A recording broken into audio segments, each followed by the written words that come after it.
السلام علیکم ورحمۃ اللہ وبرکاتہ۔ انشاءاللہ آج کی اس ویڈیو میں اللہ تعالیٰ کے لیے تعریفی کلمات سیکھیں گے۔ دعا سے پہلے اللہ کی تعریف کی اہمیت۔ سیدنا عبداللہ بن مسعود رضی اللہ تعالی عنہما کہتے ہیں کہ میں نماز پڑھ رہا تھا اور نبی صلی اللہ علیہ وآلہ وسلم، ابو بکر اور عمر ایک ساتھ تھے۔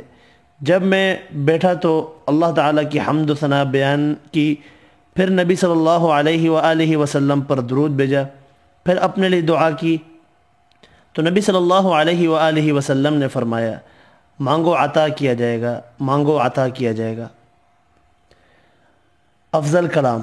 رسول اللہ صلی اللہ علیہ وآلہ وسلم سے سوال کیا گیا، کون سا کلام افضل ہے؟ آپ صلی اللہ علیہ وآلہ وسلم نے فرمایا، جو اللہ نے اپنے فرشتوں اور اپنے بندوں کے لیے چنا۔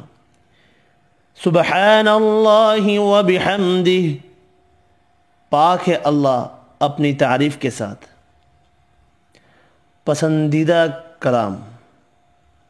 سیدنا ابو ذر رضی اللہ تعالی عنہ بیان کرتے ہیں، انہوں نے رسول اللہ صلی اللہ علیہ وآلہ وسلم سے عرض کیا، اے اللہ کے رسول صلی اللہ علیہ وآلہ وسلم، میرے ماں باپ آپ پر قربان، اللہ عز و جل کو کون سا کلام زیادہ پسند ہے؟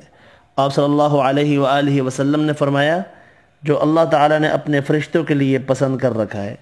وہ کلام یہ ہے، سبحان ربی وبحمدہ، سبحان ربی وبحمدہ، سبحان ربی وبحمدہ، پاک ہے میرا رب اور اسی کے لیے سب تعریف ہے، پاک ہے میرا رب اور اسی کے لیے سب تعریف ہے۔ اس ویڈیو میں اتنا ہی۔ اللہ حافظ۔